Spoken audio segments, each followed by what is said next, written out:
Hello, everyone. My name is Sandhya Avasthi. I'm Assistant Professor in ABES Engineering College, Ghaziabad. Today, I'm going to discuss a topic from software testing part of software engineering subject. The topic is integration testing. So the topics to be covered in this part is why integration testing is required, non-incremental approach, incremental approach, top-down integration, advantage of top-down integration, bottom-up integration, bottom-up integration steps. So this is a very important question that most of the software develop team and software testing team wants to answer. And that is why integration testing is required, right? So say they have tested the individual module in separately. So obviously they should perform together correctly, right? But generally it is not the case.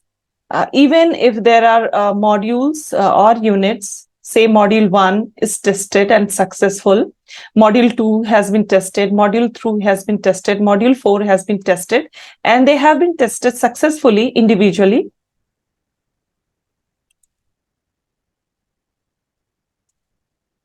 I'm sorry. So they should perform good together.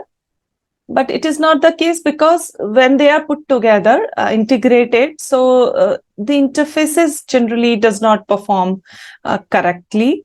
And one component have adverse effect or negative effect on another module, right? So there are many components, so they are individually okay, but when they are integrated together, so they are disturbing each other. So performance wise or the output or any other problems that comes, right?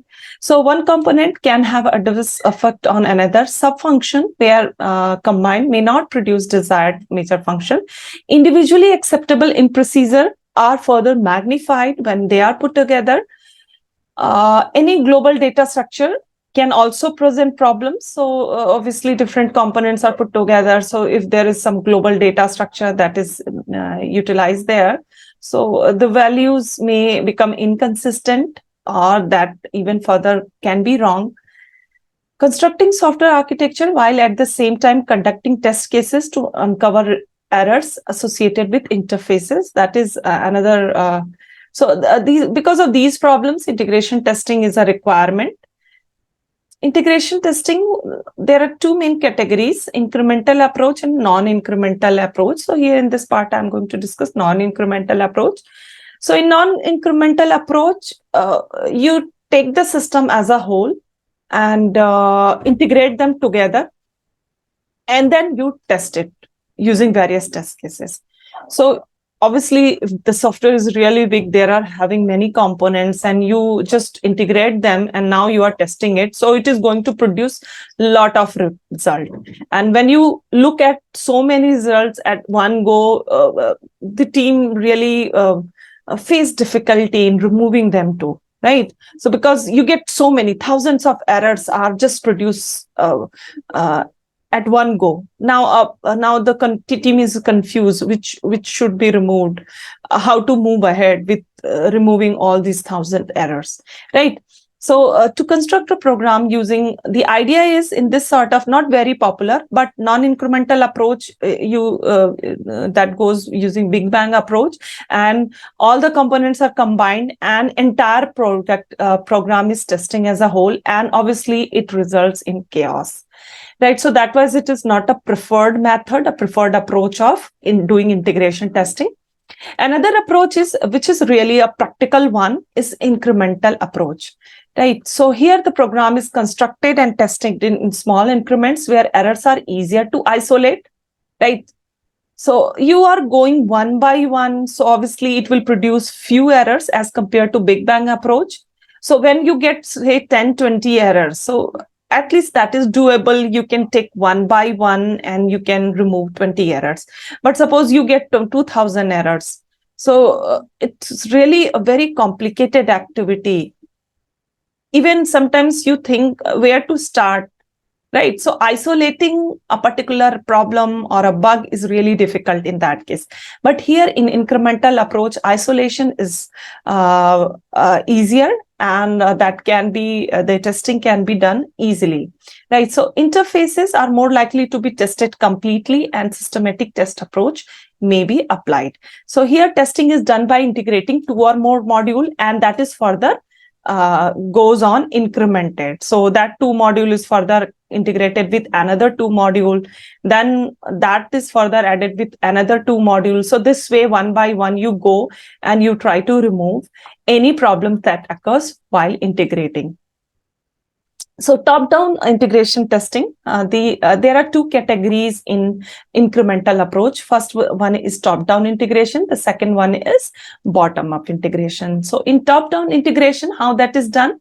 So module is integrated by moving downward through control hierarchy, right? So we start first test this one, and then we move towards it, and then we test this one, and then we test this one. That depends. You can go either DFS or BFS wise, depth wise, or breadth wise. So that is up to the team how they move ahead and combining. But obviously that begins from the top, right? So it's like they start from the top and one by one go ahead, and finally integration takes place, and the system is completed. So modules subordinate to the main control module. Like here you see, this is the top module, and M2, M3, and M4 are its subordinate modules. So that can go either depth first wise or breadth first manners. Depth wise, when it is done, so we first test this, then we test this, then we test this, then we test this. But when you go breadth wise, so you test like this, and then you go to next level, and then you go to next level, right?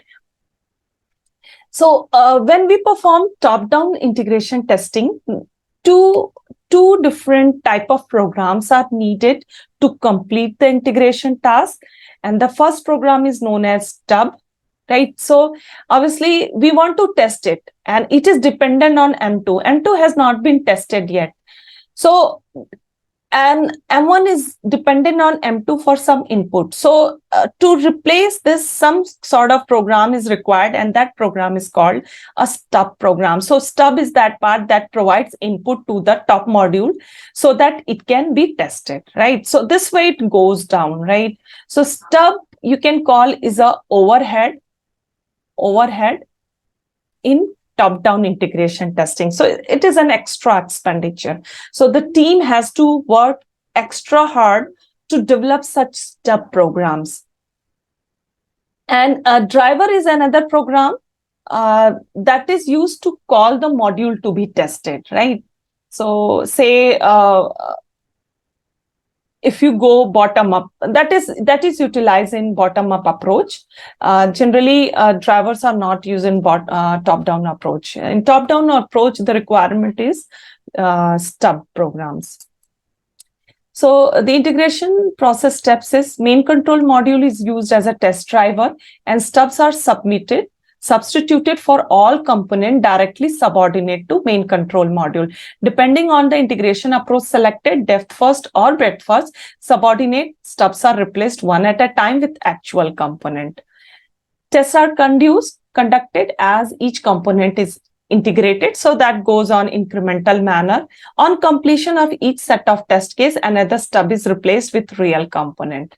So as you move downward from top to bottom, one by one, stubs are replaced with the actual component, and this way the complete system is tested. All the module in that part is tested, and this integration is completed. So regression testing, which is another way to retest all the test cases, the system is also conducted to ensure that new errors have not been introduced.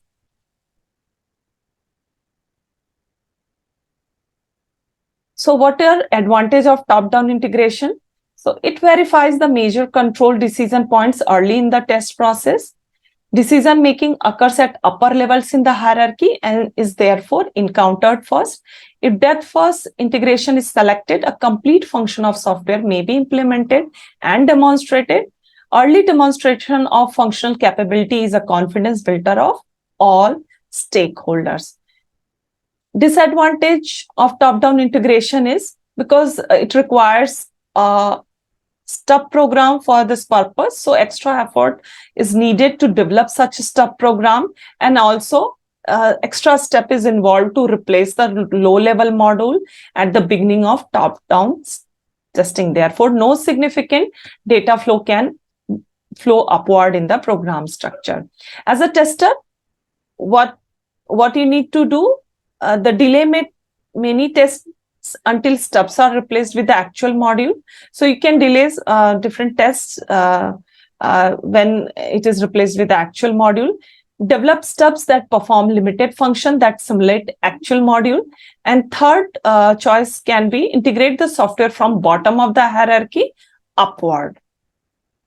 Another type of incremental approach is bottom-up integration. So it begins construction at the lower part of the hierarchy. So here individual modules are tested and they are grouped together, and that way bigger groups are formed, and finally the entire integration takes place.